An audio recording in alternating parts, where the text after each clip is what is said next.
बिस्मिल्लाहिर्रहमानिर्रहीम, अस्सलाम वालेकुम। नाज़िया मलिक आपके साथ। और कौन से कैमरे पे जाना है ये तो बता दें। अच्छा जी, सही है, ठीक है। अस्सलाम वालेकुम, कैसे हैं आप सब लोग? ठीक ठाक होंगे यकीनन, और उम्मीद है कि आज का दिन भी ज़बरदस्त जाएगा। बेसिकली जब मैं कहती हूँ ना कि आज का दिन अच्छा और ज़बरदस्त जाएगा, उसका एक मकसद होता है। उसका मकसद ये होता है कि इंसान की ज़िंदगी में जितनी भी परेशानियाँ हो, जो भी टेंशन हो, मैं हमेशा कहती हूँ देखिए टेंशन परेशानी हर एक की ज़िंदगी में है।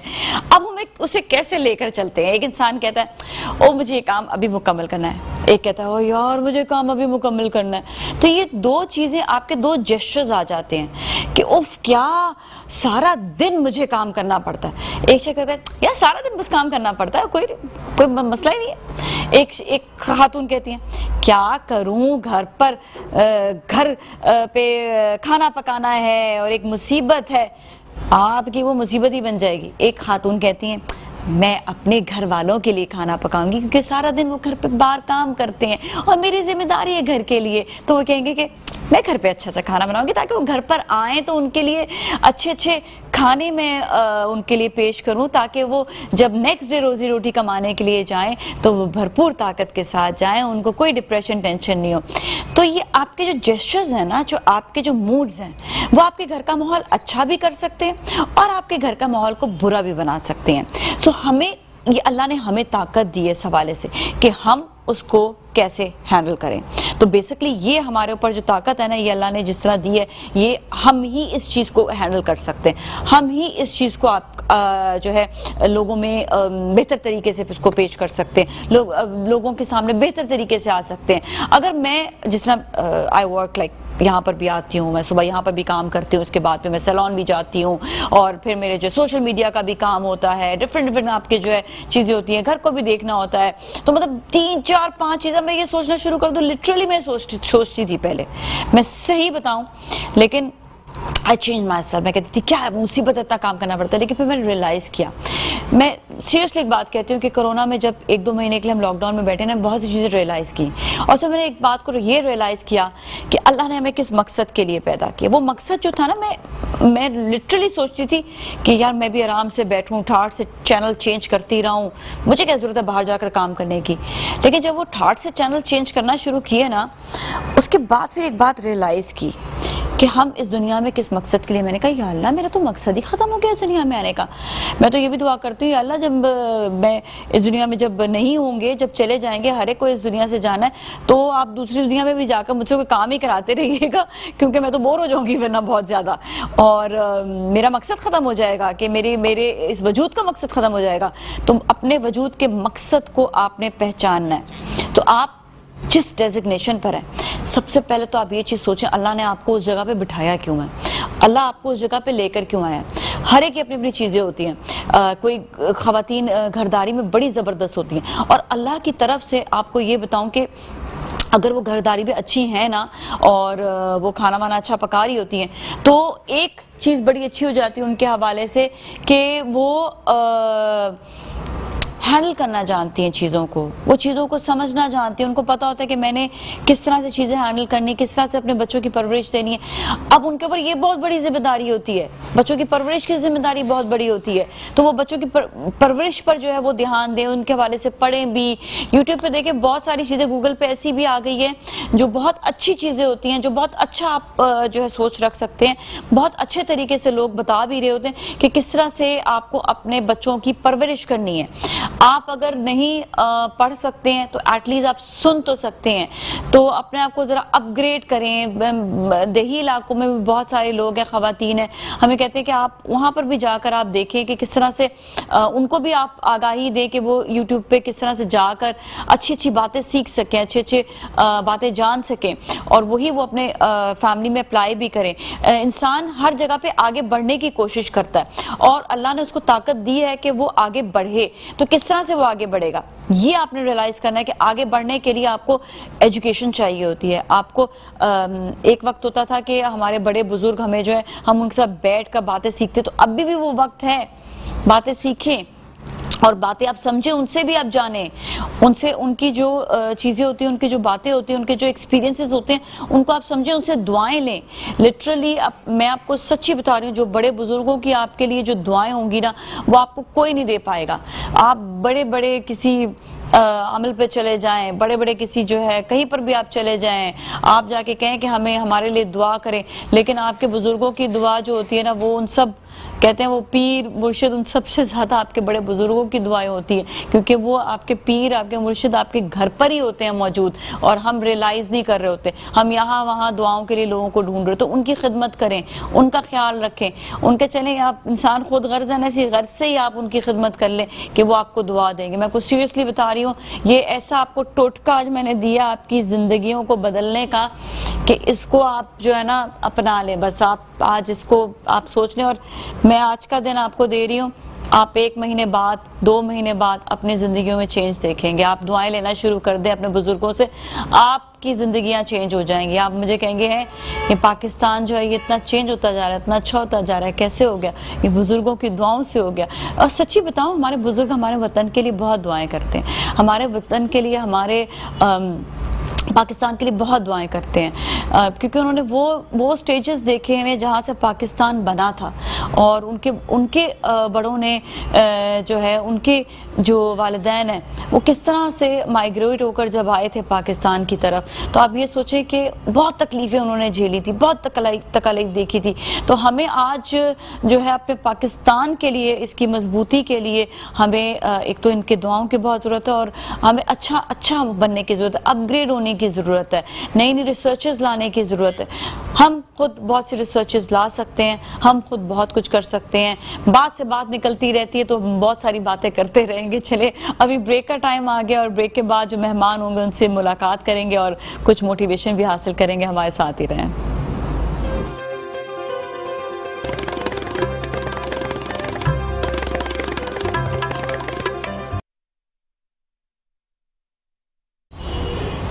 जी नाज़रीन, एक बार फिर हम आपके साथ मौजूद हैं मुस्कुराती सुबह में, और अब हमारे साथ जो मेहमान है उनसे हम मोटिवेशन हासिल करेंगे कि इंसान जो है वो दुनिया में सब कुछ कर सकता है, लेकिन उसके लिए उसके इंसानों का साथ अल्लाह ने कहा है ना कि देना चाहिए।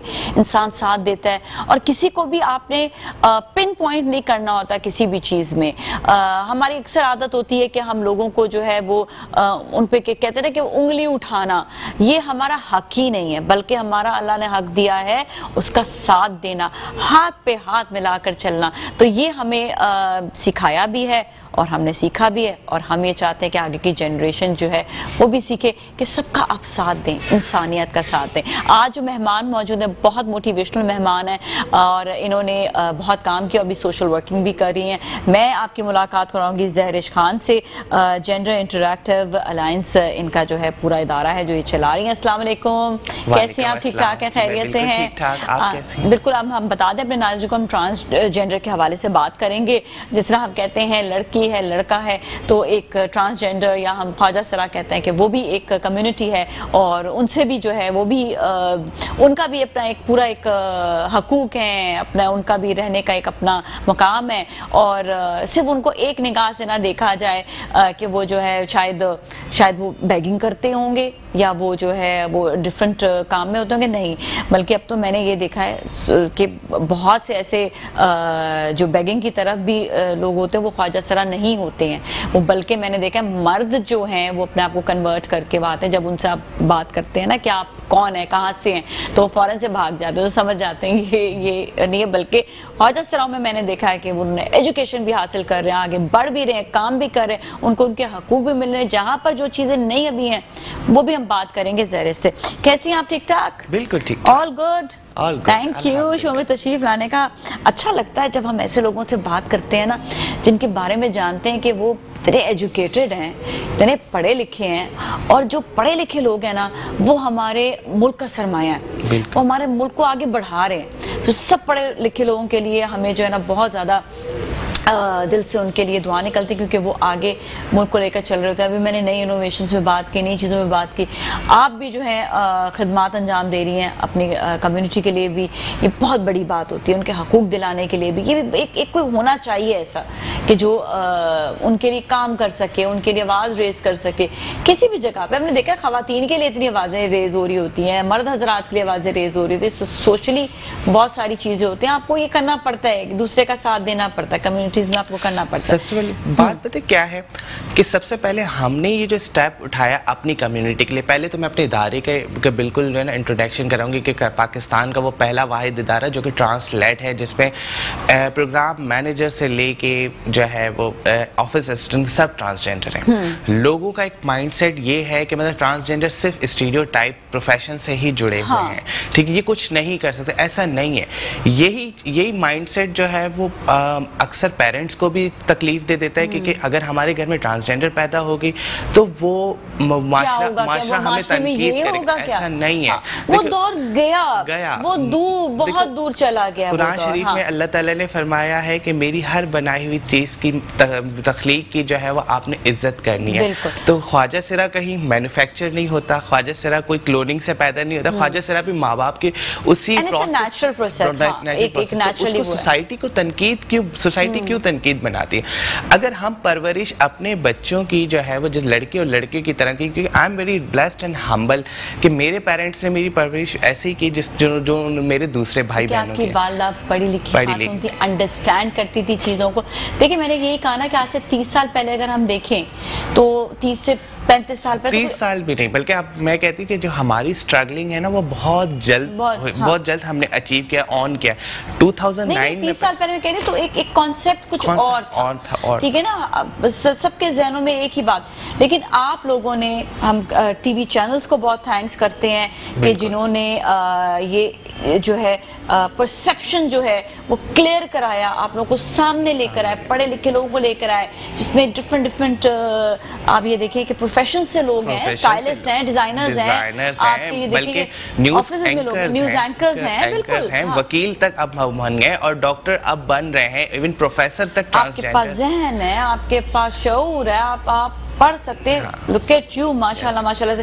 थोड़ा सा आपके हवाले से पहले मैं जानूंगी क्योंकि लोग जानना चाहेंगे कि किस तरह से एजुकेशन हासिल की। अच्छा, अब आप लेकिन आप रहते अभी ट्रांसजेंडर्स के साथ ही हो, वो एक अपना मतलब अपनी फैमिली जो है वो कहाँ पर है, किस तरह से आपने जो है अपना जो है लोगों ने क्या सोचा और आपने किस तरह से उनकी सोच को बदल के आज इस मकाम पर आप आज। अच्छा, मेरा सिनेरियो बहुत ज़्यादा थोड़ा सा डिफरेंस है आम कम्युनिटी मेंबर, क्योंकि हमारी कम्युनिटी तो ऐसी है जिसको जो पैदा होते या तो मार दिया जाता है या जो वो बड़ा होने जब तनकीद का निशाना बनने लगते हैं ख्वाजा सर तो उनको घरों से निकाल दिया जाता है। But I really feel humble कि मुझे फैमिली ने फुली सपोर्ट किया।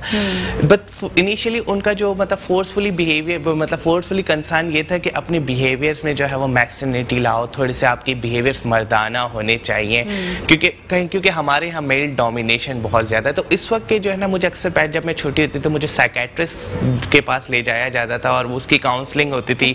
काउंसलिंग उसकी ये होती थी कि बस मतलब वो उनकी मतलब अम्मा पापा घर रूम से बाहर होते थे और कभी कभी वो बेचारी फोर्सली डांटती भी थी क्योंकि मेरे पे कुछ असर ही नहीं होता था। और कहते थे कि मर्द बनो, अल्लाह से दुआ करो कि तुम मर्द बन जाओ।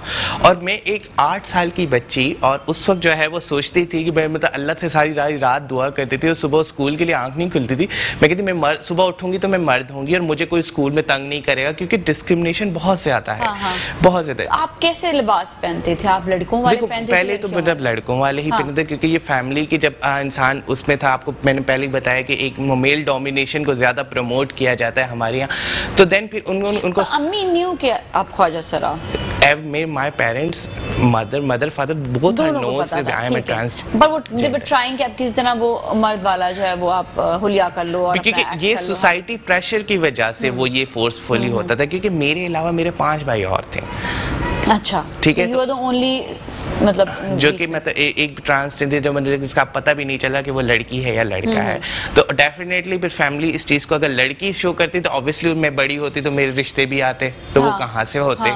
फिर एक तनकीदी निशाना वही था। तो उन्होंने कहा कि आप मेल साइट को ही प्रमोट करो, अपने साथ को मेल साइट की तरफ जाओ और लोगों को बताओ मेल हो, किसी को ये ना बताना कि तुम्हारे क्या है, तुम किस तरह हो, कुछ नहीं। मगर मेरे जो अपनी फीलिंग्स थी, अपनी फीलिंग्स तो आपकी मेरी अपनी फीलिंग्स अपनी फीलिंग्स हो, ये तो आपकी फीलिंग्स को दबाने की अम्मा के साथ बैठ के मैं काम कर रहा हूँ, क्योंकि ये चीजें नेचुरली लड़कियों में पाई जाती हैं। अच्छा, फिजिकली भी आप by the time you know you change. हाँ, एंड सेकेंडली साइकेट्रिस्ट के मशवरे के मुताबिक मेरे पेरेंट्स ने मुझे क्रेडिट कॉलेज में एडमिशन दिलवा दिया और कहा कि भाई अब इसका चेंज हो जाएगा, क्योंकि वहाँ लड़के ही होंगे और पता वो एक आर्मी रूल्स होगा। ठीक है, आर्मी रूल्स आज तक मेरे अंदर है, आ गए, I have adopt all this things. मगर जब आपकी फिजिक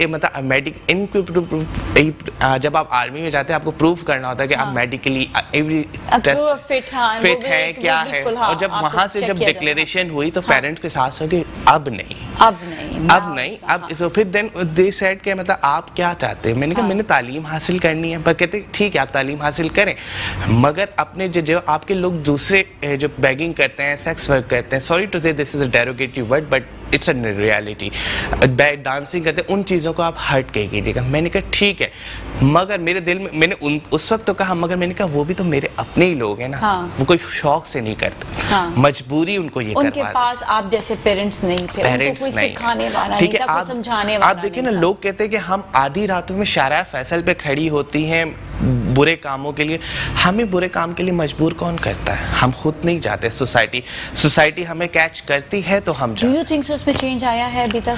चेंज इसलिए आया, देखिए लेजिस्लेशंस आ गई, एक्ट आ चुके हैं, ठीक है, वी आर वेरी ब्लेस्ड कि अब तक जो है हम ट्रांस प्रोटेक्शन एक्ट हमारे लिए 2018 में पास हुआ। और इवन के ना मतलब जो अभी मौजूदा हुकूमत है उनमें से एक इम्प्लीमेंटेशन बहुत अच्छा हो कि उन्होंने हमारे ट्रांसजेंडर्स को सेहत कार्ड प्रोवाइड किए, मगर अब तक वो प्रॉपर इम्प्लीमेंटेशन नहीं हुई, क्योंकि बिल के मुताबिक 0.5% कोटा भी हमारे पास मौजूद है, पढ़ी लिखी कम्युनिटी भी है, मगर अगर गवर्नमेंट इनिशिएट ले, प्राइवेट सेक्टर भी इनिशिएट ले, तो एटलीस्ट वो अपने स्टाफ में अपनी चीज़ों में इंक्लूजन ला सकते हैं। ट्रांसजेंडर्स अगर देखा जाए, मेडिकली अगर ट्रांसजेंडर देखा जाए, तो वो मर्द और औरत से ज़्यादा सुपीरियर होता है, क्योंकि उनमें दोनों मर्द और सोच की होती है, और उनको उनके पास जो पोटेंशियल और उनकी कैपेसिटी मर्द औरत से ज़्यादा होती है। बिल्कुल। मगर फिर भी एक माशरे का जो तनकीद हमें दे दी गई है ना कि आप सिर्फ यही काम कर सकते हैं, आप आगे ना बढ़े, और ये भी माशरे का अपना माशरा सोचे, माइंडसेट बनाया है ना। देखिए वही मैं कह रही हूँ, 30-35 साल पहले तक ये माइंडसेट था, क्योंकि आपको आगे बढ़ने ही नहीं दिया जाता था। अब ये है कि आपकी जिस तरह फैमिली है आप आगे बढ़े हैं। इसी तरह हम ये कहेंगे कि भाई अगर आपके फैमिली में कोई भी ऐसा बच्चा है और वो ट्रांसजेंडर है, दैट्स ए ह्यूमन, वो ह्यूमन है और वो उसके अंदर पढ़ी लिखी सलाहियत, सोच सब है। आप उन्हें एजुकेशन दें, आप उन्हें वो मकाम दें और आप उनको मौका दें, जॉब्स के भी अपॉर्चुनिटीज भी दें। सिर्फ ये इस हद तक नहीं हो। मैं तो कहती हूँ आप भी टेलरिंग में भी जाएं, डिजाइनिंग में भी जाएं, आप मेकअप भी सीखें, आप सब इन चीज़ों में आपको जो है ना काम जो है ना वो होना चाहिए और करना चाहिए। अच्छा, एक और चीज़ ये कि एक तो आपने जब ये एजुकेशन के लिए फिर आप वापस कराची में आ गए? नहीं, उसके बाद मैं कराची में आई, मेडिकल में की स्टूडेंट थी मैं, मेरा दिल मगर मुझे था कि मैं डॉक्टर बन जाऊँ, मगर फैमिली को उस वक्त थोड़े हालात इतने वो नहीं थे कि मैं जो है गवर्नमेंट में पढ़ सकूँ, प्राइवेट बहुत महंगे आपको बताऊँ। तो फिर मैंने फील्ड ही चेंज कर दी, मैंने फिर कराची यूनिवर्सिटी में जो है वो BS कॉमर्स में जो है BS कॉमर्स कंप्लीट किया। वो एक स्टिग्मा डिस्क्रिमिनेशन का एक रियल दौर था। मैं ये समझती हूँ 2009 के बैच पे मेरा स्टार्ट हुआ था, बैच 9 से, और मैं समझती हूँ कि यूनिवर्सिटी ऑफ कराची में शायद मैं वो पहली ख्वाजा सिरा थी, या ये समझे कि शायद मैं जोकर थी वहाँ पे, क्योंकि आपको पता है वहाँ पे पॉलिटिशियन यूथ का बहुत ज़्यादा इंटरफेरेंस होता है, और वहाँ पे लोगों का मतलब ये है कि मतलब कोई भी किसी बुलिंग ज़्यादा होती है। वो तो हर एक कोई करते हैं बुलिंग। एक बात बताऊं, लड़कियों के चाहे लड़की हो चाहे लड़का हो, जो आपको कमजोर नजर आ रहा होता है ना वहाँ पे, उसके लिए बुलिंग होना शुरू हो जाती है, and that's very bad in fact. पता है क्या, इसमें लड़के और लड़कियाँ, मतलब ट्रांसजेंडर तो चले सही है, ठीक है कि आप लोग का भी सबको शामिल, सबके जहन को ये खराब करने की कोशिश। मैं कहती हूँ इस पे तो वो होना चाहिए, कोई एक्शन बैन लगना चाहिए कि कोई बुलिंग करे। और वैसे भी आपको एक बात बताऊं कि जो राइट्स है ना, जिनमें बहुत सारे राइट्स हैं, उनमें ये भी है कि आपके साथ कोई बदतमीजी नहीं कर सकता। बिल्कुल। तो ये कानून के मुताबिक है, अगर कोई बुलिंग कर रहा है तो आपके पेरेंट्स जो है वो स्टैंड ले सकते हैं। Talking about everyone, not only for transgenders,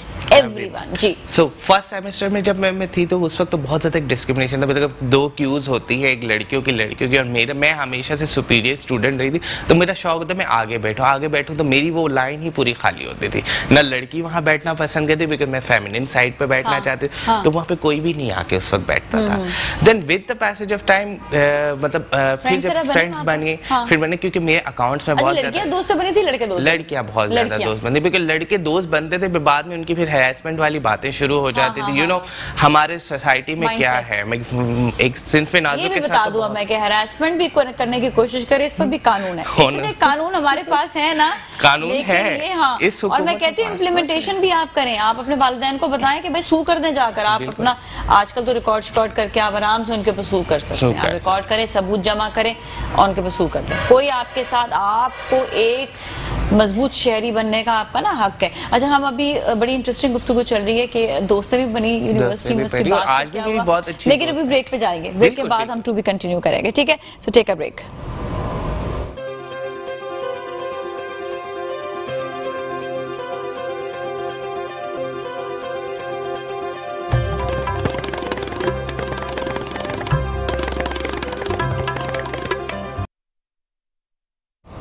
जी नाज़रीन, एक बार फिर हम आपके साथ मौजूद और आज हमारे साथ ज़बरदस्त ज़ैरिश हैं, हम ख्वाजा सरा हैं। हम इनके बारे में बिल्कुल ये एक पूरा एक कम्युनिटी है और इनके बारे में हम इनको बताते हैं भाई के लोगों को कि ये भी, इनको भी, ये भी एक्सेप्टेंस इनकी है, दे आर ह्यूमंस, और ये पढ़े लिखे भी हैं और पढ़े लिखे हो भी रहे हैं, इनको जॉब्स भी मिल रही हैं, इनके हकूक भी हैं, लेकिन इन सबको लोगों को साथ देना भी ज़रूरी है। जहाँ तक बात आती है ज़ाहिर, हम यही बात कर रहे थे कि यूनिवर्सिटी वगैरह में बुलिंग वगैरह होती है, this is not only you, हर उस बंदे को जिसको कमज़ोर समझा जाता है ना, आप लोग कमज़ोर नहीं हो। फर्स्ट ऑफ ऑल आपकी एक पूरी कम्युनिटी कमज़ोर नहीं है, कोई इंसान भी कमज़ोर नहीं है। बहुत सारे कवानीन हमारे मुल्क में मौजूद है, इसकी सिर्फ आगाही लेना ज़रूरी है कि आपकी कोई बुलिंग भी कर रहा है ना, आपके कोई दिल आज़ारी भी कर रहा है, इस पर भी कानून है। तो प्लीज़ अपने आप को ना कमज़ोर मत समझे कोई भी। हम कहते हैं हर इंसान जब मजबूत है, लेकिन आपके वालिदैन को आपका साथ देना जरूरी है। आपके वालिदैन ने आपका साथ दिया, जिसकी वजह से आप यूनिवर्सिटी भी आए और आपने पढ़ा भी, फिर उन दोस्तों ने भी साथ दिया जो आपकी दोस्तें बनी। बिल्कुल दोस्तें बनी और मतलब आज भी मेरे साथ हैं। और एक बहुत बड़ी मिसाल है मेरी यूनिवर्सिटी की, एक बहुत बड़ी एंकर हैं, वो मेरी बहुत अच्छी दोस्त है राफिया अमान, जो भी इस वक्त मतलब जर्नलिस्ट, बहुत ज़बरदस्त जर्नलिस्ट, वो मेरी बहुत अच्छी फ्रेंड है अभी तक। सो भाई कहती हूँ कि देखिए, अगर हम दूसरा मेरी कम्युनिटी की भी बात है, ठीक है, कम्युनिटी को भी अगर मैं कहूँगी कि वो आगे बढ़ते हैं तो एटलीस्ट स्टिग्मा, डिस्क्रिमिनेशन और हमारा साथ ऐसा जैसे चोली और दामन का साथ हो, ये कभी ख़त्म नहीं होगा। मतलब आप कितनी दुनिया को चेंज करेंगे, जितने भी हमारे लोगों में लिबर्टी आ जाए, फिर भी कहीं ना कहीं एक आध तनकीद देने वाला आपके पास होता है, आम इंसानों को भी होता है। पर बात सारी आ जाती फिर लोगों का एक बात है कि नाच गाना करने वाले लोग बहुत ज़्यादा हैं। अरे हाँ ठीक है, हमारे हैं लोग। अब एक बात बताएं कि कोई अमीर का बच्चा करता है, नाच गाना करता है, कोई कहीं जाके आर्ट कॉन्सर्ट में सीखता है तो वो परफॉर्मिंग आर्टिस्ट है। और अगर गरीब के बच्चे पैदा कर कोई डांस कर ले तो वो मिरासी हैं, वो कंजर खाने में काम करते हैं। ऐसा हमारे माइंडसेट बना, सॉरी टू से, पर माइंडसेट हमारे यहाँ, सॉरी टू से, माइंडसेट हमारे यहाँ ऐसा ही बना हुआ है, क्योंकि हमारे गरीब जो है वो बहुत ज़्यादा पिसते जा रहे हैं और अमीर अमीर से होते जा रहे हैं। ऐसा क्यों? परफॉर्मिंग आर्ट्स हमारे कल्चर में बहुत पुराना आ रहा है। अगर आप यहाँ सिंध के डायनामिक्स को हटा के पंजाब में देख ले तो वहाँ पे स्टेज शो में ट्रांसजेंडर परफॉर्म करती हैं, क्योंकि वहाँ उनकी जिनसियत, उनकी शख्सियत को हटा के उनकी आर्ट को प्रमोट किया। किसी भी चीज़ तो हम भी ये चीज़ कहते हैं कि अगर आप प्रोफेशनली उसको सीख कर आए हैं तो परफॉर्मेंस आपकी जो है वो आपकी एक एलिगेंस आ जाती है उसमें। अगर आप उसे सीख कर नहीं आ रहे हैं और सिर्फ परफॉर्मेंस के तौर पर परफॉर्मेंस ले रहे हैं तो फिर अगेन वही बात, चाहे वो ट्रांसजेंडर हो, चाहे वो कॉमन मर्द या औरत हो, वो कॉमन ही कहलाएंगे और वो फिर उनको उस दर्जे पे नहीं देखा जाएगा। जहाँ पे अमीर की बात करें ना, अमीर या गरीब की बात नहीं है यहाँ पे, अमीर या गरीब की बात नहीं है, तो मैं इस बात को क्लियर कर दूं। यहाँ पर बात आती है प्रोफेशनली सीखने की। अगर आप प्रोफेशनली किसी को क्लासिकल आप डांस सीखेंगे, दैट इज प्रोफेशनल, ठीक है ना। अगर आप उसे प्रॉपर्ली सीख कर कोई चीज, जैसे जिम ट्रेनर्स हैं, हम उनको भी देख रहे होते हैं कि खाली जिम ट्रेनिंग कर रहे हैं वही सीखे बगैर, तो वो उसको वो वैल्यू नहीं मिलेगी।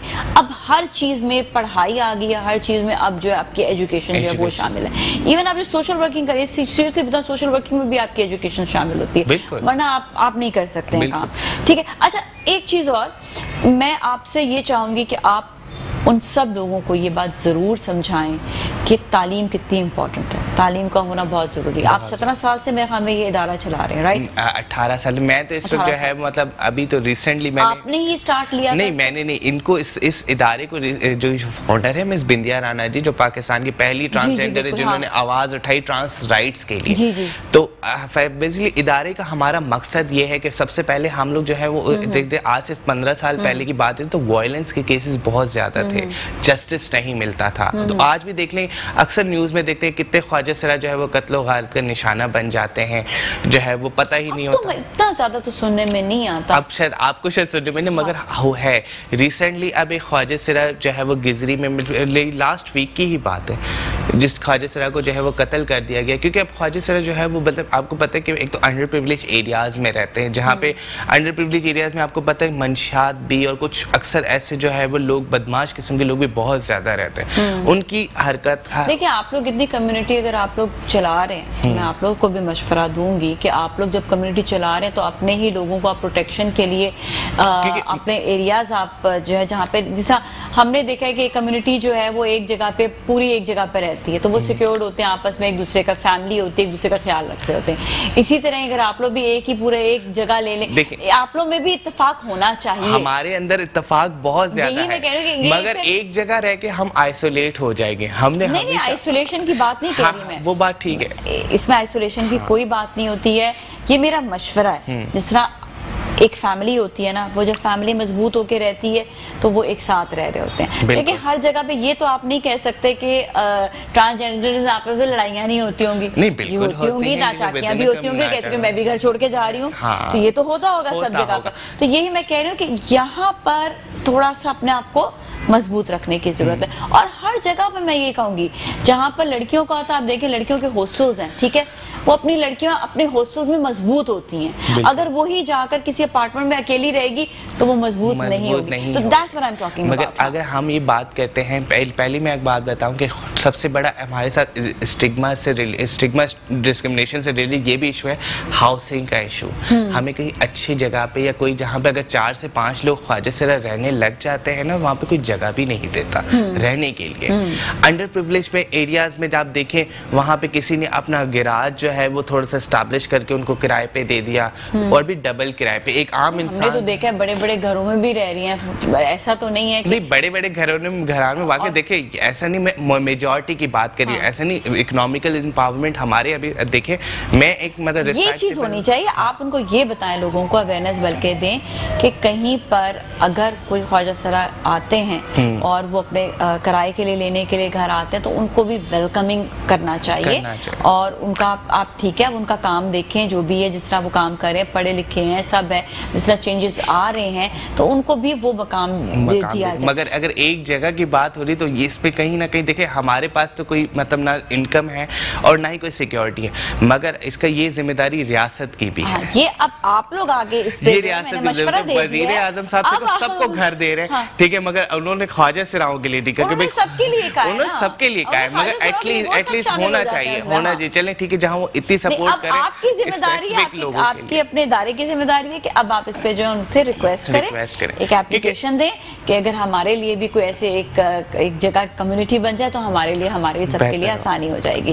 सेकेंडली ये है कि देखो हमारे ऑर्गेनाइजेशन का जो मेजर इशू है, हम लोग वायलेंस, स्टिग्मा, हेल्थ, ट्रांसजेंडर, क्योंकि medical is very important, medical बहुत जरूरी है। 2 क्यूज हर जगह मौजूद है, 2 वार्ड हर जगह मौजूद है ट्रांसजेंडर के लिए। कोई स्पेसिफिक इसके लिए आप लोग क्या करते हैं? अच्छा, इसके लिए आप देखें, हम लोग हेल्थ पे काम करते हैं। हम लोग जब आपको क्यूज पे जाना होता है तो फिर ये है कि एक्चुअली इस वक्त जैसे हम लोग जो है ना मिनिस्ट्री ऑफ हेल्थ के अंडर प्रोजेक्ट पे काम करें, नेशनल एड्स कंट्रोल प्रोग्राम के, तो हमारे पास वी हैव अथॉरिटी लेटर के हम इनके अंडर हैं। तो आपको पता है गवर्नमेंट बहुत एक दूसरे के दोस्त होते हैं, तो हम लोग क्या कहते हैं ओल्ड सिटीजन की लाइन पे चले जाते हैं। ठीक है, अगर हमारे अपने नुमाइंदे हों तो एक आम ख्वाजा सिरा के लिए तो वो जाना भी वो कहाँ जाके खड़ेगा। नादरा हमें आइडेंटिटी देता है, मगर हमारे पास नादरा में भी तीसरी क्यू नहीं है। ठीक है, पब्लिक वॉशरूम की बात कहते हैं तो वही मर्द और औरत, लेडीज और जेंट्स का है।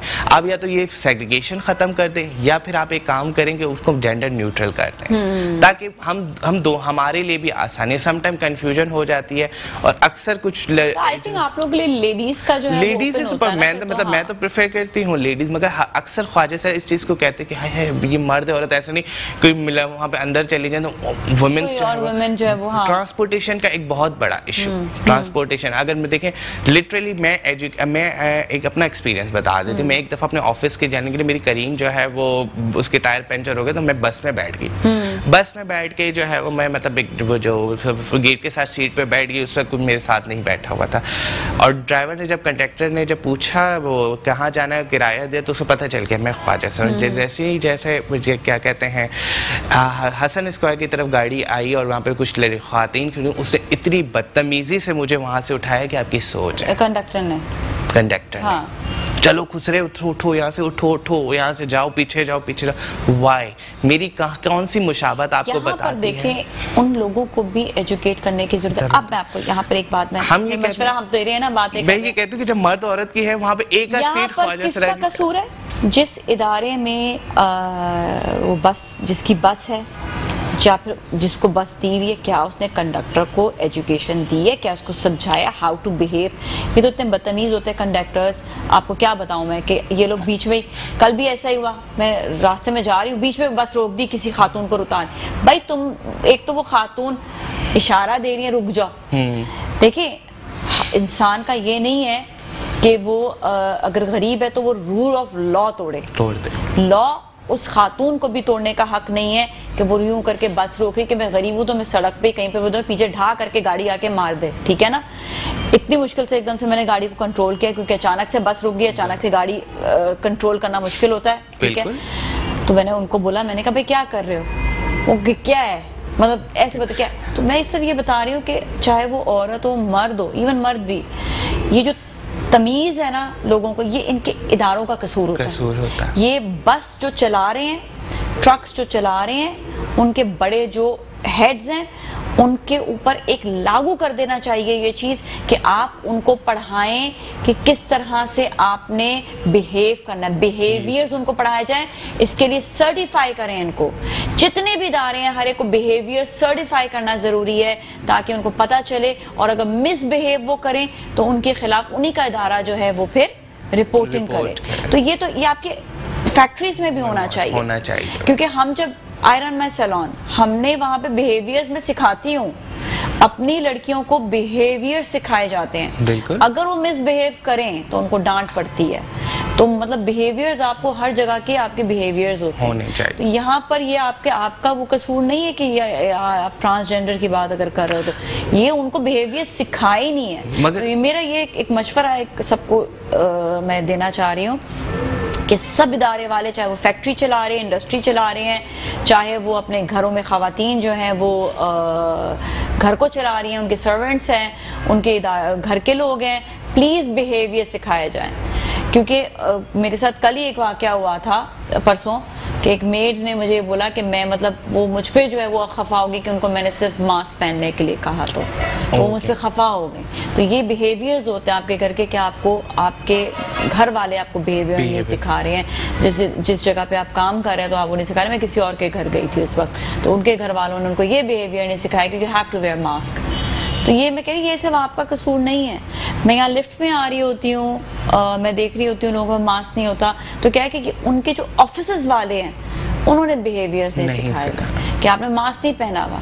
तो दैट मीन्स कि आपके अपने जो इदारे के लोग हैं आपको सिखा ही नहीं रहे कि आपने बिहेव किया, आप सिर्फ काम उनसे ले रहे हैं, मजदूरी ले रहे हैं। तो ये तो एक बार कहते हैं पूरा सर्टिफिकेशन होनी चाहिए इस पर, बिहेवियर्स पर। और सेकेंडली ट्रैफिक रूल्स को भी बहुत ज़्यादा, हमारे ट्रैफिक रूल्स वाले ऐसे हैं, पुलिस के हैं, 50 रुपये दे दो तो वो फिसल जाते हैं, ठीक है। सेकेंडली इम्प्लीमेंटेशन, अब मैं मतलब लाहौर की बात करूँगी, वहाँ पे पेडेस्ट्रियल ब्रिज बने हुए, उन पे एलिवेटर्स लगे हुए, ताकि जो सीढ़ियाँ ना चढ़ सकें तो वो ईजिली चढ़ सकें। हमारे यहाँ पे अक्सर मैं जाती हूँ यहाँ तारिक रोड की तरफ, जब मैं सुबह ऑफिस की तरफ आती हूँ, तारिक रोड वाले रोड की तरफ, अक्सर वहाँ जो है वो अंडरपास के पास कुछ खवातीन जो घरों में काम करने वाली वो रोड पार कर रही होती हैं, हालांकि वो फ्री सिग्नल है। फर्स्टली मुझे बहुत रोड फोबिया है, मैं रोड पे नहीं कर सकती, मैं मेरे 1 किलोमीटर अगर दूर भी होगा तो मैं पेडेस्ट्रियल ब्रिज को क्रॉस करके फिर ही जाऊंगी, रिस्क नहीं लूंगी, बिकॉज मैं ये सोचती हूँ कि मतलब ब्रेक लगना अक्सर, और दूसरा अक्सर हमारे लोगों को, पढ़े लिखे लोगों का भी ये माइंडसेट होता है। Friends father actually died because of this, कि वो रोड क्रॉस कर रहे थे, फास्ट रोड पे क्रॉस किया, वो एक्सीडेंट हो गया। और दूसरा वो लोगों का माइंडसेट है कि सामने वाला चलाने वाला अंधा नहीं है। मैंने कहा अंधा क्या, मतलब अगर एक बंदा ब्रेक लगाते हुए उसको 10 सेकंड ज्यादा लग गए तो फिर वो क्या कर सकता है। मैं अगर सीट बेल्ट ना पहनूं ना, पता नहीं कितनी दफा ब्रेक, इमरजेंसी ब्रेक्स लगानी पड़ती इसी तरह के लोगों की वजह से, कि तो वो भागते भी क्रॉस कर रही होती है। कम से कम अगर कुछ हो, हमारे ये रियासत का ये काम है, एटलीस्ट वहाँ पे पेडेस्ट्रियल ब्रिज को कन्वीनियंट लगाएं ताकि लोग इजीली रोड पार कर सकें। मगर फिर भी, और एक दफा मेरे सामने खातून का एक्सीडेंट हुआ और मैं उसे उठा के साइड पे बैठ के बिठाया, तो मैंने कहा क्या जरूरत थी आपको ना वो रोड पार करने की ना, आपको इतनी चोट लगी है। तो कहती वो अंधा थोड़ी है मुझे मेरी रोड पार करा। मैंने कहा अंधा नहीं है, मैं मानती हूँ वो अंधा नहीं है, मगर वो भी एक गाड़ी चला रहा है, उसके पास ब्रेक लगाने का थोड़ा सा टाइम होता है। अगर अचानक मेरे सामने आ गया तो मेरा ब्रेक है, मेरा कुछ भी काम नहीं करेगा, क्योंकि मेरे कॉन्शियस में अपने कॉन्शियस में नहीं। मूविंग रोड है ना, पेडेस्ट्रियल बनाए ऊपर इसलिए कि आपके, और पेडेस्ट्रियल बनाए भी गए हैं तो एक जगह फिर दूसरा 2 किलोमीटर बाद है, तो इतने दूर कौन सर मतलब ट्रेवल करता है। इतने ही दूर होते हैं, आप बाहर के मुल्क में भी जाओ तो वो थोड़ा सा दूर ही, एंड लिटरली हमारा चल के जाना पड़ता है, वहाँ हम चल के चले जाते हैं। और हमारे यहाँ तो सिग्नल तोड़ना तो मतलब काबिल फख्र की बात है। तो बहुत बेहतर हो, पहले होता अभी कदरे बेहतर है, मगर फिर भी आज की भी मैं यंग जनरेशन अक्सर देखती हूँ वो अक्सर सिग्नल तोड़ के चले जाते हैं और बड़े फख्र से उसको जो है वो मुंह पे कुछ उल्टा सीधा कहते हुए। अच्छा, इस पे बड़ा सख्तियां हैं असल में, अगर देखा जाए तो इस पे भी बहुत सख्त कानून है कि वो गाड़ी अगर मार दे और अगर उसका लाइसेंस है तो भी वो जो है उसका जो है वो शुमार होता है कि वो जो है उसने गाड़ी एक्सीडेंट जो किया उसमें उसके लिए भी सजा होती है। अगर उसका लाइसेंस नहीं है तो वो लिटरली कत्ल में शुमार हो जाता है। तो इतना लाइसेंस आपके लिए इम्पोर्टेंट है, तो लाइसेंस होना गाड़ी का बेइंतहा ज़रूरी है कि आपने लाइसेंस जो है ज़रूर रखना है। अच्छा, मजीद आप क्या कहना चाहेंगी कि आप लोगों को कुछ आगाही देना चाहें? हम आगाही, ये फर्स्ट ऑफ ऑल मेरी बात ये एजुकेशन के हवाले से ज़रूर बताइएगा। एजुकेशन के बारे में तो यही बताऊंगी कि फर्स्ट ऑफ मैंने मास्टर इन प्रोजेक्ट मैनेजमेंट किया, BS के बाद मेरा ये मकसद था क्योंकि मैं उस वक्त लाहौर में थी, लाहौर से मैंने ये तालीम हासिल की और उसके बाद जो है अब मैं फिर मैंने कराची में कम बैक किया और मतलब फिर से जेंडर इंटरेक्टिव अलायंस, जहाँ से मैंने अपना एक मतलब एक्टिविज्म का एक आगाज़ किया था, फिर वहाँ पे और अब हम जो है वो मतलब बहुत सारी चीज़ों पे काम करें, लाइक ट्रांस एजुकेशन बहुत ज़रूरी है। अब देखिए जो कि हमारे इंस्टीट्यूशन है उन पे थोड़ा सा स्टिग्मा डिस्क्रिमिनेशन है, लॉकडाउन है, खुली नहीं है, तो हमसे एक बहुत अच्छी भाई कंपनी ने रब्ता किया, कोडेड माइंडेड एक जो है वेब डेवलपमेंट ऑर्गेनाइजेशन है, तो उन्होंने हमसे कहा कि हम ट्रांसजेंडर्स को पढ़ाने चाहते हैं और बहुत मुख्तसर फीस से। मैंने कहा ठीक है, और उन्होंने एजुकेशन स्टार्ट किया कोडेड विद उसके बाद इंग्लिश लैंग्वेज, क्योंकि उसके बाद हमने कम्युनिटी मोबिलाइज की कि कम्युनिटी आइडेंटिफाई की कि लोग पढ़े लिखे कौन कौन से हैं, कितने ज़्यादा हैं, मतलब अच्छा मेजॉरिटी हमारे में मास्टर वो तो बहुत कम है, मगर जो मैट्रिक और इंटर बहुत ज़्यादा है, उन लोगों को आगे मोटिवेट किया। बहुत बहुत शुक्रिया, थैंक यू सो मच। आज शो में तशरीफ लाने का, बहुत अच्छी आपसे बातें रही हैं, बहुत अच्छी मोटिवेशनल बातें रही हैं और हम ये कहेंगे ख्वाजा सरा जितने भी हैं वो अपनी एजुकेशन पे काम करें, अगर अपने आप को और मजीद मजबूत बनाना है। Thank you so much for being here. इसके साथ ही जाएंगे हम ब्रेक की जानिब। ब्रेक के बाद हाजी अखुनजादा साहब हमारे साथ मौजूद होंगे और आपका कोई भी मसला हो बीमारी के हवाले से और रूहानी मसला हो, बीमारी का मसला, तो हमें कॉल कीजिएगा, हमारे साथ ही रहें।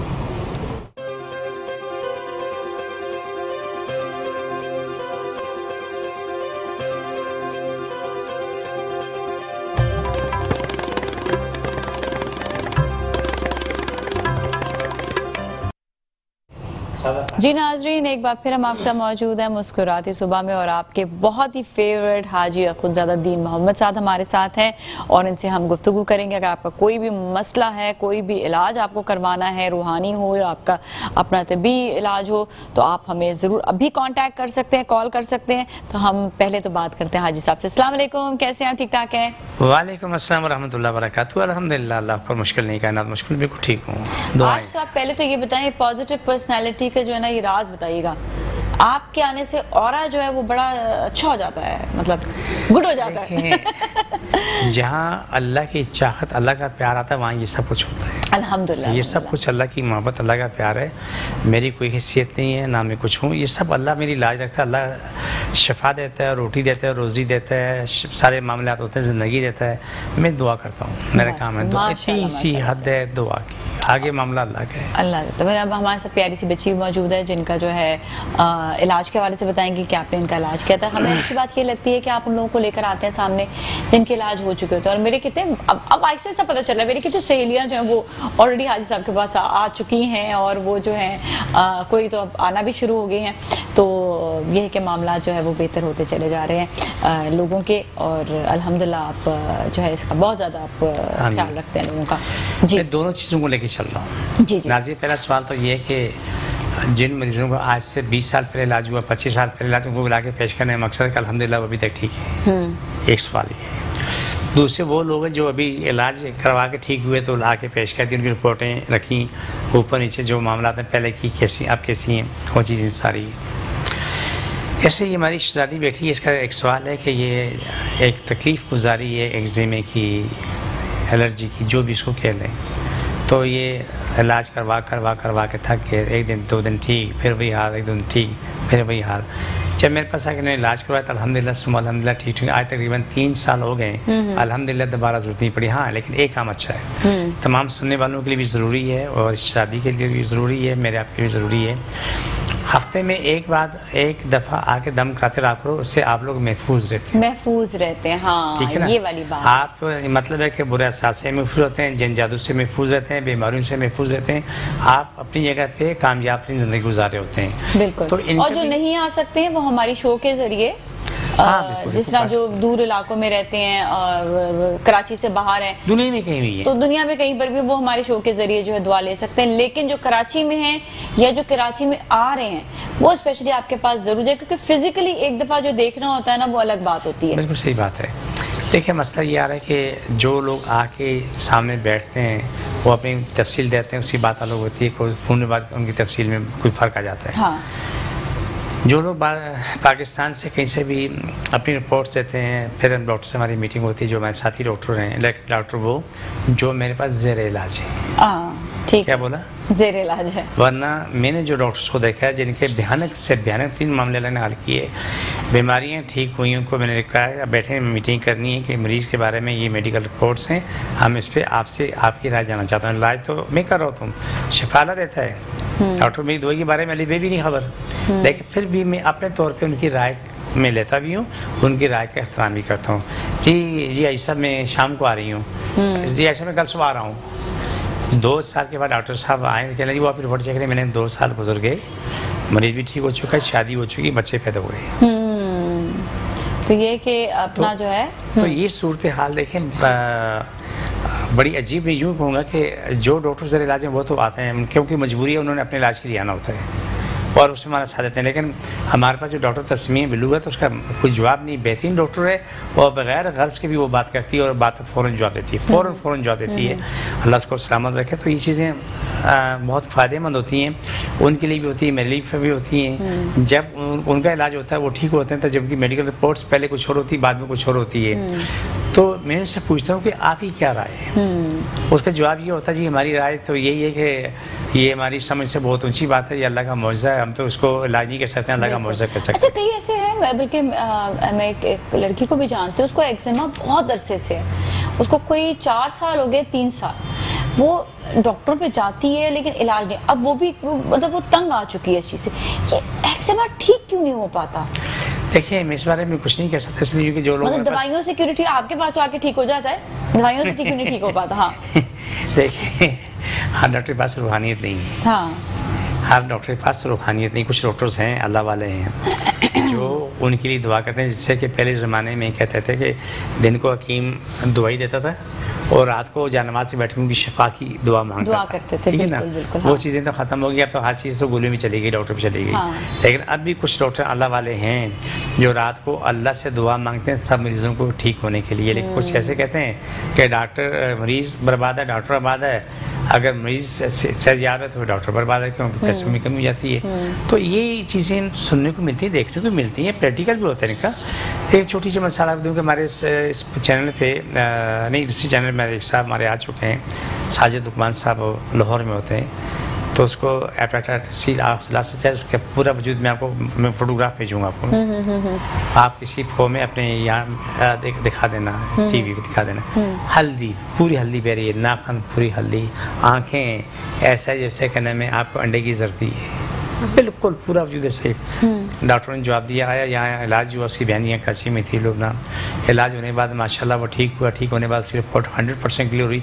उसके बाद माशाल्लाह फिर उसने बेबी प्लान किया, तो माशाल्लाह अल्हम्दुलिल्लाह तो उसके घर में भी बेटा पैदा हुआ, अभी 1-2 महीने की पहले की बात है।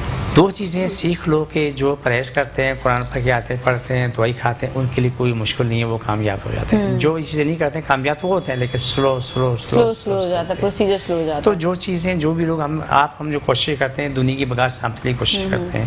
मैं दुआ मांगता हूँ, अल्लाह भी गुआ, तू भी गुआ, कि मैं सिर्फ कायनात में सिर्फ मुसलमान की दुआ नहीं मांगता हूँ, मैं कुल कायनात के हर बशर की दुआ सबके लिए दुआ होती है। हाँ, जिस मज़हब से जो भी है, यहाँ की जिन्नात है, दूसरी मखलूक है, जो भी मखलूक है, जिसको जो बीमारी तकलीफ अल्लाह ख़त्म करे, जो मुश्किल ख़त्म हो, सबकी रोज़ी कुशादा हो और सब आपस में दोस्त बन के रहें, ये दुआ में मांगता हूँ। इंसान भी हो, जिन्नात भी हो, जो मखलूक जो है जो नज़र नहीं आती, सब आपस में अच्छे दोस्त बन के रहें और एक दूसरे काम आने वाले बन जाएँ।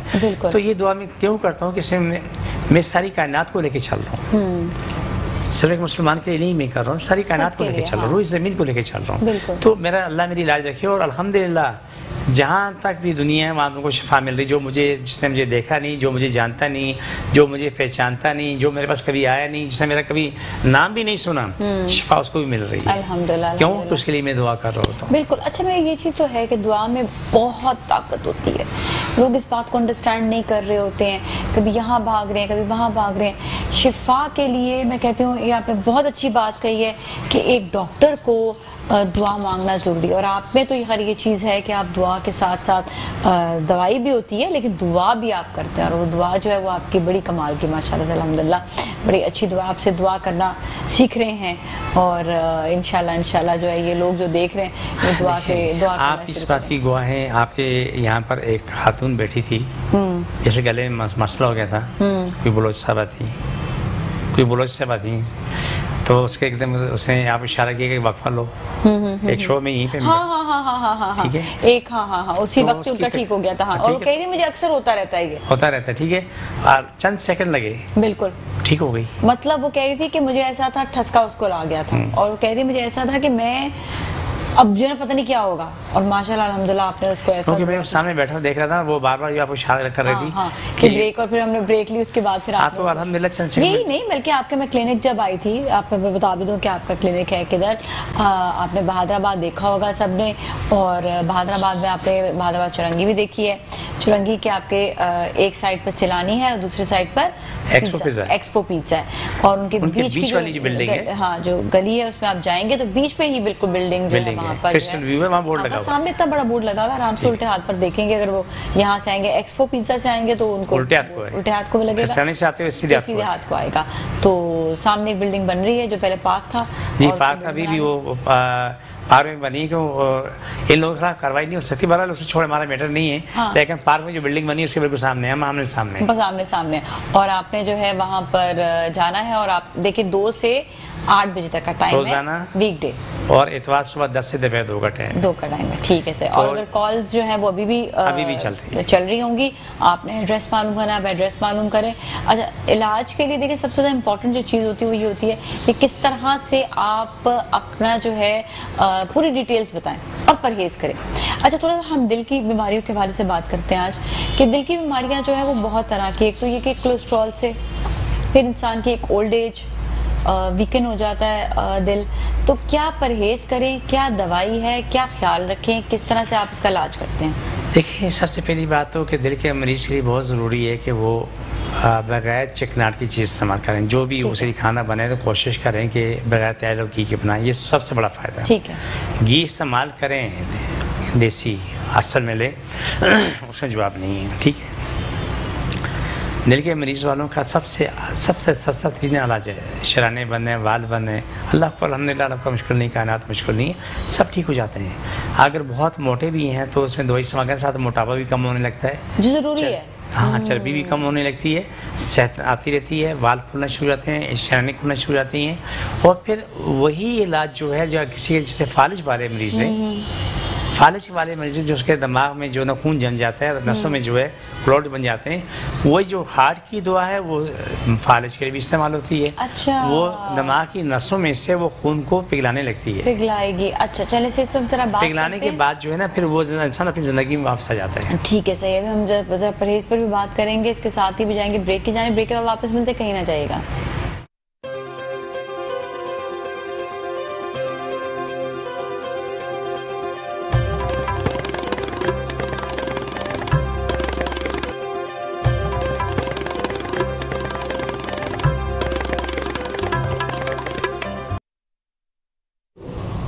जी नाज़रीन, और आज हमारे साथ हाजी अख़ुंज़ादा दीन मोहम्मद साहब मौजूद हैं, जो आपको इलाज के हवाले से बता रहे हैं कि किस तरह से इलाज हो सकता है। और आप जो है ख़ुद भी इलाज अपना करवा सकते हैं। कराची वालों के लिए तो बहुत आसानी है कि वो आराम से आ सकते हैं हाजी साहब के पास। हाजी साहब, आपका जो क्लिनिक है वो है बहादराबाद, मेन बहादराबाद, 4 मीनार चुरंगी। एक तरफ सिलानी है, दूसरी तरफ एक्सपो पिज़्ज़ा है, और उनके बीच वाली बिल्डिंग है। बिल्कुल उस गली में आएंगे, आपको बीच वाली बिल्डिंग में सामने बहुत बड़ा सा बोर्ड लगा हुआ है, नजर आ जाएगा उल्टे हाथ पर, अगर आप एक्सपो से आ रहे हैं। और अगर आप आ रहे हैं एक्सपो पिज़्ज़ा, वहाँ से लेफ्ट को पड़ेगा और सिरानी से राइट को पड़ेगा। बिल्कुल। और कॉल करना चाहते हैं, एड्रेस नहीं समझ आ रहा तो बिल्कुल आप कॉल कर लीजिएगा, आपको कॉल करके गाइडेंस भी अभी भी मिल रही होगी। अच्छा, हम बात कर रहे थे दिल के अमराज के हवाले से।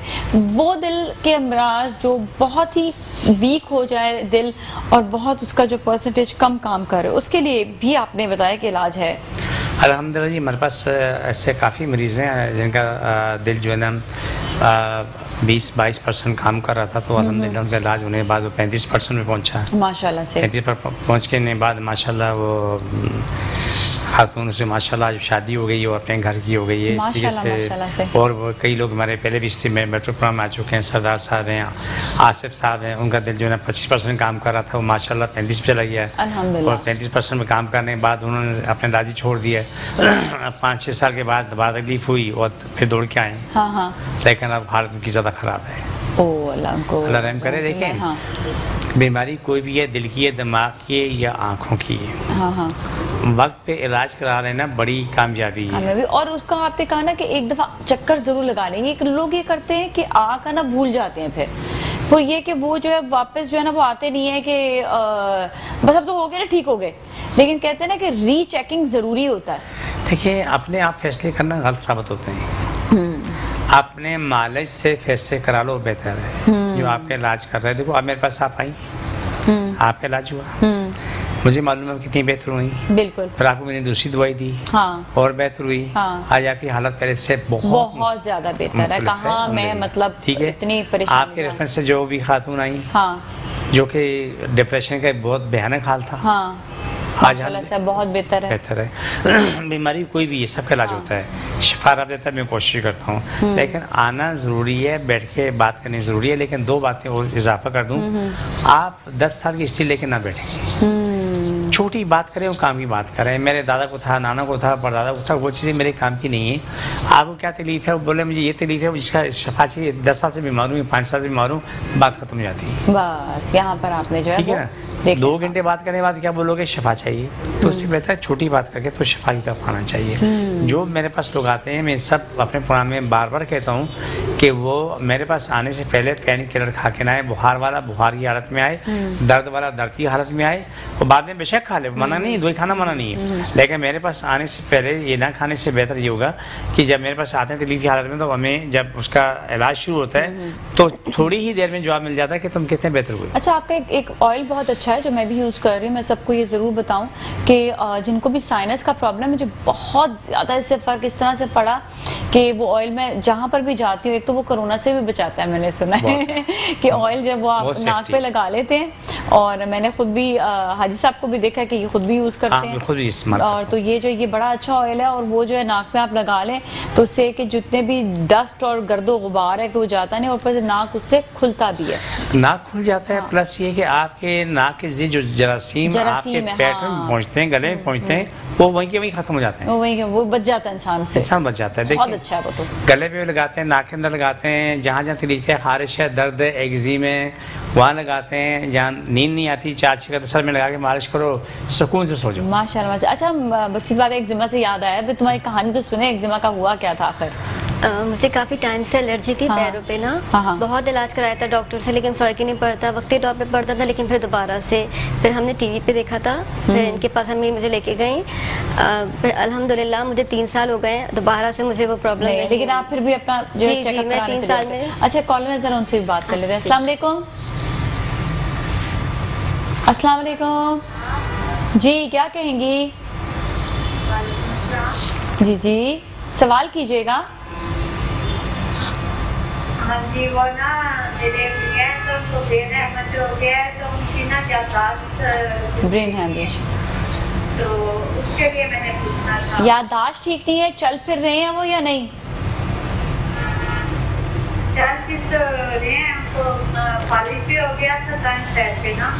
अच्छा, अभी फाले जो है बेहतर हुआ है, मतलब उनका जो है हाथ पांव काम करना शुरू हुए हैं? हाँ जी, हाथों तो काम करते हैं, मतलब चलते फिरते भी हैं, लेकिन याददाश्त ठीक नहीं है वो। अच्छा, कहाँ से बात कर रही हैं बहन?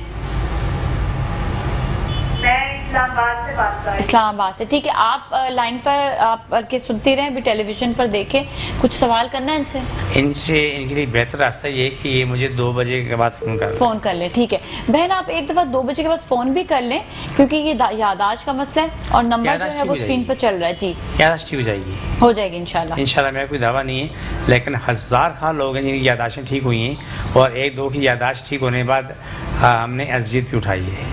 अच्छा, अज़ीज़ यूँ उठाई कि कुछ 18-20 साल पहले एक नौजवान है, बड़ा प्यारा नौजवान था, उसको लेके आए भाई कि भाई ये पढ़ा लिखा बच्चा है, इसने MBA किया हुआ है, अचानक कुछ हो गया, अब इसकी मतलब हालत ख़राब होगी, इसको दुनिया का सेंस नहीं है, तो अब कब तक हम लोग करेंगे, इस काबिल हो जाए कि अपने आप को संभाल सके, पेशाब पखाना कर सके, कि नहा सके, कपड़े बंदी कर सके। मैं कोशिश करते हैं, अल्लाह शिफा देने वाला, मैं कोशिश करता हूँ। उनका इलाज हुआ, शिफा हुई, दवाई खिलाई, सब कुछ हुआ, ठीक हुआ, तो 6 महीने बाद वो सही फिट हो गए। फिट होने के बाद फिर उससे पूछा, भाई ये बता कि बाप के इतने मिलती थी, फैक्ट्री थी, तो उसका कहाँ है, मुझे जाना है। तो इस दौरान जो 3-4 साल गुजरे थे, वो सब बेच के आपस में बांट चुके थे पैसे। अच्छा, तो वो मतलब है बहन भाई जितने भी थे आपस में तकसीम हो चुकी थी। हाँ, फिर तो उससे बोला हमने बांट चुके हैं, उससे बोला बांट चुके हैं, तो मेरा इससे उससे बोला तू अपनी ज़िंदगी में नहीं था, हमें यकीन था तू नहीं आएगा वापस अपनी ज़िंदगी में, तो चलता रहेगा, नौकर रख देंगे, खाने में मिला नहीं मिला उसका हिस्सा। सुन तो सही, उसका जो दोस्त था, उस जो ठीक हुआ, उसका दोस्त जो है ना, उसका बाप वकील था, उसने कोर्ट में केस दाखिल किया, सबको किसी जर्मनी से बुलाया, किसी को अमेरिका से बुलाया, किसी को फ्रांस से बुलाया, किसी को सऊदी से बुलाया, सब बुला के, और तो शायद उसको मुझे नहीं पता कि 5 या 7 अरब रुपए उसको वसूली हुई हो गई। लेकिन अब जो मुझे रसीद मिली हुई है, वही जो भाई लेके आए थे, उन्होंने आके चढ़ाई कर दी, ये तूने कैसा इलाज किया है, वो क्यों ठीक हुआ? वो भाई अल्लाह के बंदे, तुझे घर से लेके भी नहीं आया, मैंने बुलाया नहीं था, तो टीवी प्रोग्राम देख के आया, वो ठीक हो गया, तुझे खुशी होना चाहिए तेरा भाई। बोला कि वो खुशी हुई है, लेकिन माल क्या दुख हो गया, माल का दुख हुआ।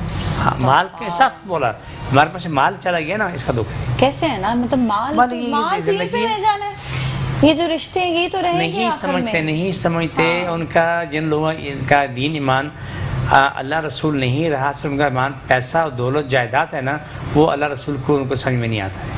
बिल्कुल। अच्छा, हम इंशाल्लाह जो है जो लोग देख रहे हैं जिनका भी कॉल भी आई थी और उनका इलाज के लिए बात हुई है, तो बिल्कुल आप जो है आपके लिए इलाज बिल्कुल होगा, आपके हस्बैंड के लिए बिल्कुल इलाज होगा, फिक्र नहीं कीजिएगा, बस कॉल कर लीजिएगा। अच्छा बेटा, आप बता रहे थे फिर आपने कैसे इलाज कराया, दवाई दी, दुआ दी? देखो अब हाँ, अब बिल्कुल ये ठीक हो गया अल्हम्दुलिल्लाह, अब तो बिल्कुल भी नहीं है ना, है ना? नहीं, बिल्कुल भी नहीं है। हाँ, तो फिर ये हुआ कहाँ से था? कहीं से लगा था या ऑटोमेटिकली शुरू हो गया? ऑटोमेटिकली स्टार्ट हुआ था, बचपन से था।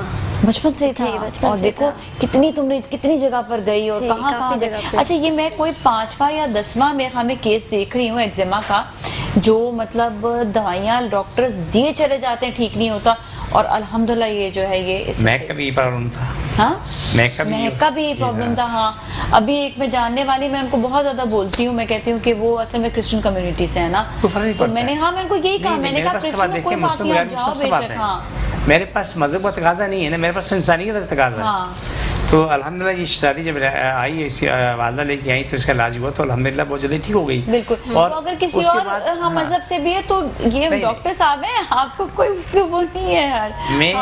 मैं हर मजहब के बंदे को अपने पलकों में बैठाता हूँ। बिल्कुल बिल्कुल, ये बात है। मुझे हर कोई प्यारा है, क्योंकि मुझे अल्लाह से प्यार है, रसूल से, मुझे इंसानियत की खिदमत करनी है। अच्छा, वहाँ से कॉलर उनसे बात करेंगे। अस्सलाम वालेकुम। अस्सलाम वालेकुम। ड्रॉप होगी लाइन, दोबारा से कॉल कर लीजिएगा जिनका भी कोई मसला है, जहाँ पे हार्ट का मसला हो। अच्छा, यूरिक एसिड के हवाले से बात करते हैं जरा। यूरिक एसिड ठीक हो जाता है माशाल्लाह, हमारे पास लोग आते हैं इलाज करते हैं। पहले तो कुछ मरीज ऐसे होते हैं किडनी के, तो उनको सिर्फ खाली दम पे रखते हैं, उससे ठीक हो जाता है, फिर तो नहीं। अगर ज़्यादा मसला फिर उसको दवाई देते हैं। लेकिन जो मरीज़ उनके किडनी 2-3 महीने से अगर डायलिसिस में है, 6 महीने से भी अगर वो डायलिसिस चल रहे हैं, तो वो तो हमारे पास ठीक हुआ, तो हमारे पास मेडिकल रिपोर्ट भी है, मरीज़ भी मौजूद हैं अल्हम्दुलिल्लाह। लेकिन छोटी सी बच्ची की बात करूँगा, शादी की गई अपनी, वो ससुराल गई, लेकिन ऐसी माँ भी प्यार ना कर जितना सास प्यार कर रही थी। उसको लेके आई थी, बैठ के 10 मेरे सामने उसको चूमती रही।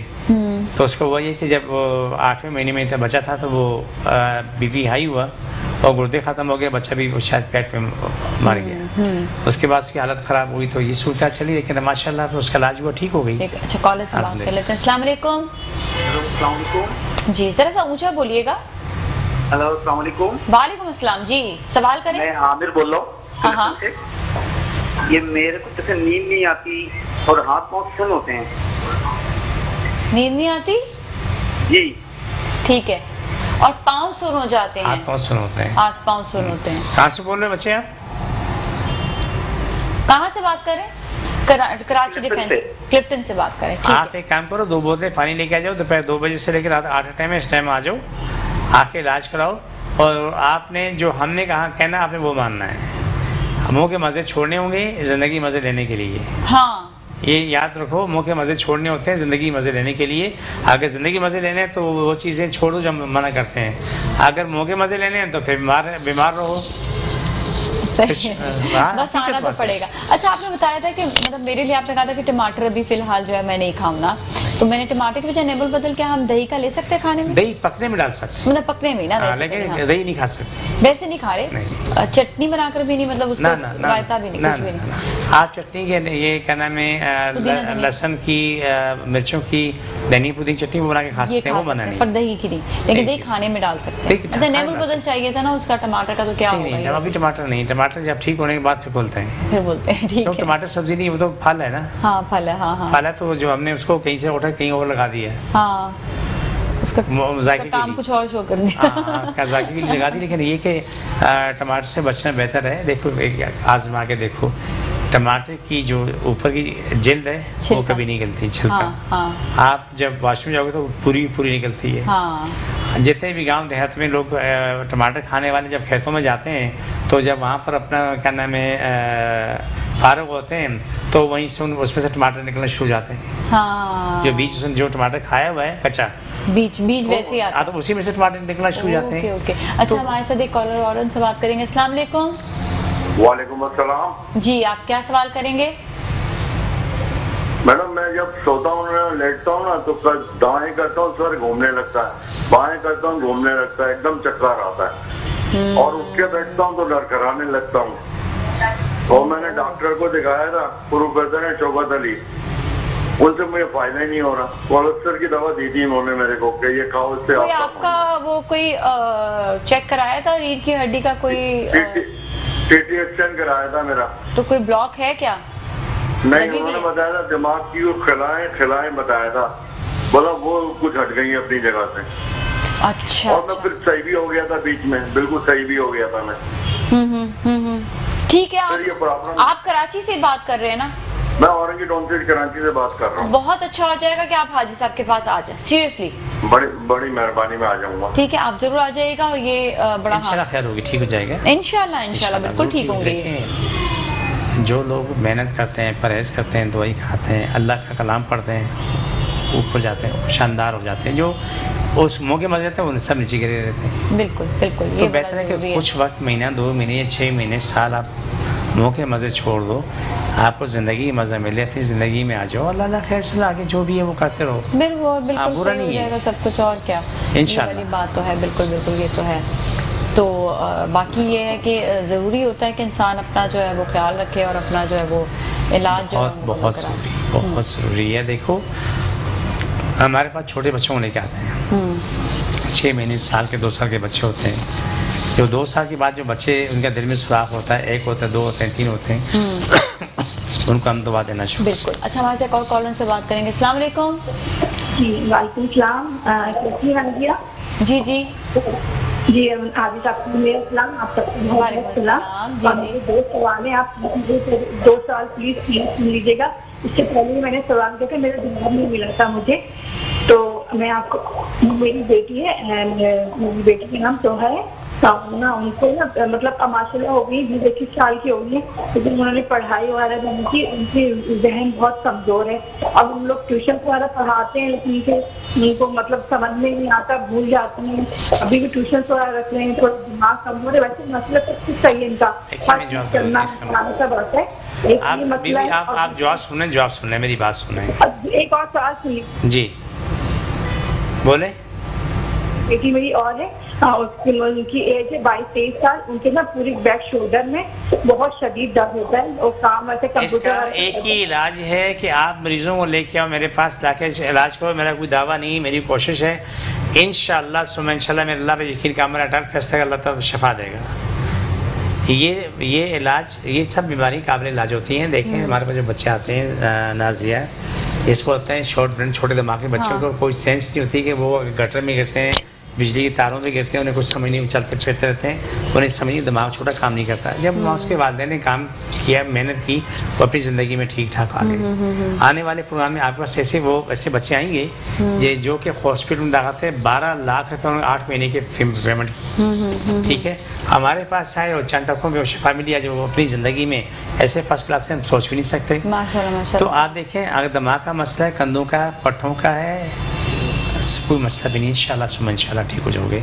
यहाँ मैंने बोला रिश्ता ये है कि आपने परहेज करनी, दुआ खानी और कुरान पाक की जो आयतें थी वो पढ़नी है, और इसमें कुरान पर पढ़ के किसी को बुरा नहीं बोलना, बदवा नहीं देना। ये सब हम बोलते हैं कि बहुत से लोग जो है ना वहीं स्टार्ट हो जाते हैं, तो उनको माना कहते हैं ये चीज़ कहते हैं कि किसी के लिए बुरा नहीं करना, बल्कि कहना चाहिए कि अल्लाह इनको नेक हिदायत दे दे। हिदायत है, अल्लाह नेक कर दे, समझ दे, अच्छा कर दे, मेरे लिए अच्छा कर दे, बेहतर कर दे, सबके लिए अच्छा कर दे, सबके लिए अच्छा कर दे। उस इंसान का दिल खराब है, अच्छा कर दे।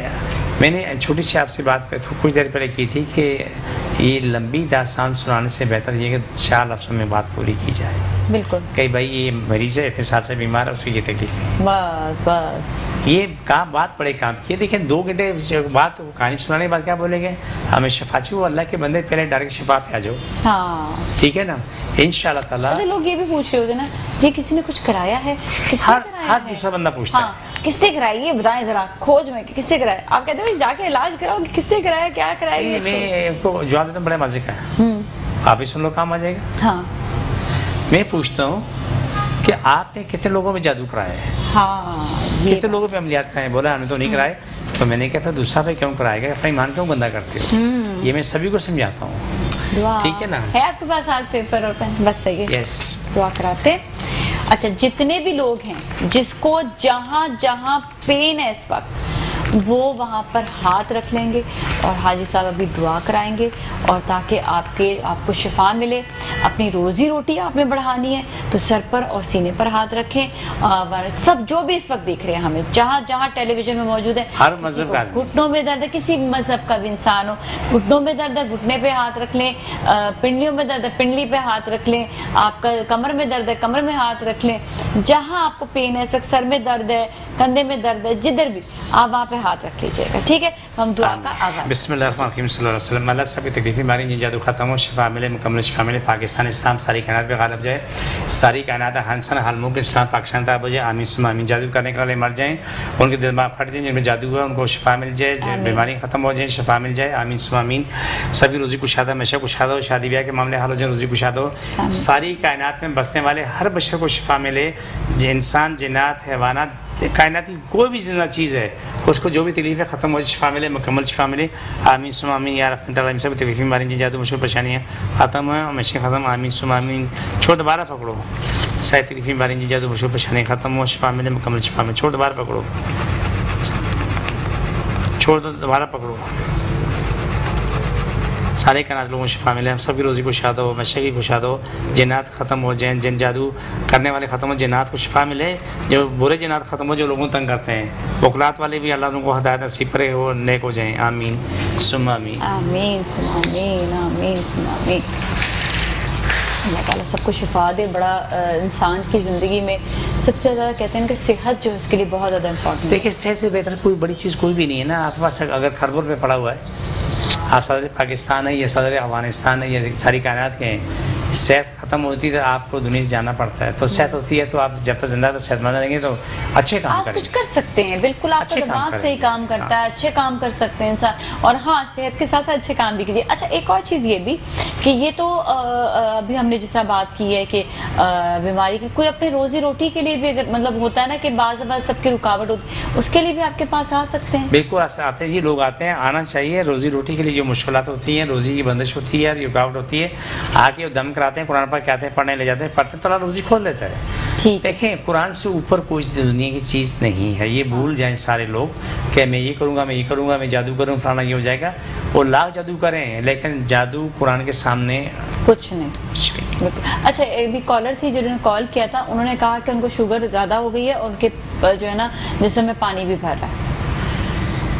देखिए वो अगर कराची में मेरे पास आ जाए, कराची में नहीं है तो मुझे फ़ोन कर लें, मैं 2 बजे के बाद, मैं 2 से लेकर 8 बजे तक मुझसे बात कर सकते हैं, मैं इसकी डिटेल तो मैं उन्हें दे दूँगा। क्यों पानी पानी भर जाता है बहुत से लोगों के, देखा आपने शायद ने देखो कि उनके पाँव इतने मोटे मोटे हैं, ये टांगे जो होती हैं इतनी मोटी मोटी होती हैं, चल नहीं सकते, पानी बार होता है, उनका जब इलाज होता था उनको फिर इंशाल्लाह वजह क्या होती है, बहुत सी वजूहत, एक वजह नहीं है। देखिए बहुत से लोग ऐसे होते हैं, कमज़ोरी होती है कि जो पानी जाने निकले रास्ता वो कहीं ना कहीं से वो वहाँ मिलना शुरू होता है जहाँ पे खून का सिलसिला होता है, वो उसके साथ साथ पानी बढ़ता रहता है। लोगों के पेटों में से बार बार इंजेक्शन दिए पानी निकालते हैं, फेफड़ों में से पानी निकालते हैं, और वही लोग जब हमारे पास आते हैं अल्हम्दुलिल्लाह सुम्मा अल्हम्दुलिल्लाह वो पानी भरना बंद होता है, पानी भरना बंद हो जाता है, और जो पानी भर होता है वो निकल जाता है। अच्छा ये भी है कि जिसको भी आना है 2 बोतलें पानी की लेकर आएँ भरी हुई, ठीक है, तो उसके बाद ये कि उस पर दम करेंगे और आपको वापस कर दी जाएगी। और इसके अलावा ये कि 2 बजे से रात 8 बजे तक बहादुराबाद चौरंगी में एक्सपो पिज़्ज़ा कोने में दूसरी तरफ सिरानी है, बीच वाली बिल्डिंग है। बिल्कुल। और ये कि संडे वाले दिन 10 बजे से 2 बजे तक जी, सुबह 10 से दोपहर 2 बजे तक, दोपहर 2 बजे तक। और कॉल करना चाहे तो वो भी 2 से अभी भी कर सकते हैं, अभी भी सवाल जब हो रहे हैं मुझसे बात करनी है तो 2 से 8 के बीच में कर लें, फिर आप कर लें। और जो कराची में नहीं रहते उनके लिए कि वो मेडिसिन जो है उनको बाहर भी पहुंच जाएंगी, मतलब एक स्किन के लिए आपके पास बड़ी अच्छी वो आपने जो बनाया ऑयल, वो क्या बनाया है? स्किन के लिए अभी एक तो ऑयल है जो आप इस्तेमाल कर रही हैं, दूसरा एक लिक्विड बनाया है GS1 के नाम से। वो उसके हज़ार खूबियाँ आ रही हैं अभी इस्तेमाल करा रहे हैं। सबसे पहले ये कि ये ले लें कि वो लोग जैसे ज़्यादा ख़वातीन मेकअप करती हैं, हाँ। उनकी स्किन सब ख़राब हो चुकी होती है, वो इस्तेमाल करें तो उसकी स्किन 2-3 महीने के इस्तेमाल में बिल्कुल अपनी ज़िंदगी में वापस आती है, बिल्कुल सही, ठीक है। जो लोग धूप पे जाते हैं, काम करते हैं, तो वो ऑयल ये इस्तेमाल करते हैं, उन पर धूप का असर नहीं होगा, ये मौसम का असर नहीं होगा। जो मौसम का असर गर्मी सर्दी का ये असर नहीं होगा। एड़ी फटने कुछ भी है तो उसमें आप लगा के जाएँ, ऐश करें, फर्स्ट क्लास, गर्मी शदीद है, मतलब वो इस्तेमाल करें और धूप से बच्चे में अवेलेबल है इसका? जी बिल्कुल मौजूद है हमारे पास। तो ज़रूर ख़वातीन और हज़रात भी, खारिश पे भी खास पर खारिश जो है, कितनी भी शदीद खारिश है, आप पे का टपका के सिर्फ हाथ यूं कर लें, खानी खत्म हो जाती है। अल्हम्दुलिल्लाह, अल्हम्दुलिल्लाह। बिल्कुल ज़रूरी है कि अच्छा है कि अगर कोई ऐसा कोई देख रहा है मरीज जिसको स्किन का भी मसला हुआ है तो ज़रूर है। एक्जिमा के हवाले से भी आपको बताया कि कई ऐसे एक्जिमास हैं जो ठीक नहीं हो पा रहे। एक खातून ने मुझे बड़ी अच्छी बात, आप एक्जिमा के लिए दवाई भी देते हैं और दुआ दोनों करते हैं? दवा भी है और दुआ भी है। तुमने परहेज किया था? जी परहेज किया था। क्या क्या परहेज किया था? टिंडा, लौकी, तुरई, ये सब खाया था। 6 महीने सब खाए थे? हाँ जी, क्या कह रहे थे? एक खातून ने मुझे आके बड़ी अच्छी बात बताई, बुजुर्ग खातून से बोला कि आप भाई साहब टीवी बैठ के बताना कि कुछ औरतें मर्द उनके पास बदबू तो आती है, इससे बगल में बदबू आती है, मैं वो तेल जो बताया तेल लगा लें बदबू ख़त्म हो जाती है, बहुत सी जगह पे लगा लें बदबू ख़त्म होती है, लेकिन जो लिक्विड जो बनाया बोला मैंने स्प्रे बोतल में डाल के रखा हुआ है और मुझे ज़रूरत होती है मैं बाउलों में सब जगह में उसके ऑयल नहीं ऑयल भी और ऑयल नहीं, ये दूसरा जो जैसा लिक्विड बनाया है जी, उसके हाँ। तो उसके बोला कि मुख्तलिफ जगह पे मैं इस्तेमाल कर लेती हूँ और बदबू सारी ख़त्म होगी और सुकून तो किसी भी उसमें वो पानी में डाल के स्प्रे बना लें। बोला कि मज़े की बात उसने बताई, बोला कि ये भी झगड़ा ख़त्म हो गया। हमेशा शोर बोलता कि बदबू आती तो हट के बैठा करो, तो आप वो झगड़ा ख़त्म शोर पे थे, आपसे अच्छी खुशबू आ रही है। मुझे फौरन से आके जो है ना हाजी साहब से वाली मेडिसिन लेनी है। थैंक यू सो मच हाजी साहब, बहुत बहुत शुक्रिया आपका, बच्चे आपका भी बहुत बहुत शुक्रिया आपका शुरू तशरीफ लाने का कि आपने आकर बताया कि इलाज जो है वो हुआ और किस तरह से इलाज हुआ।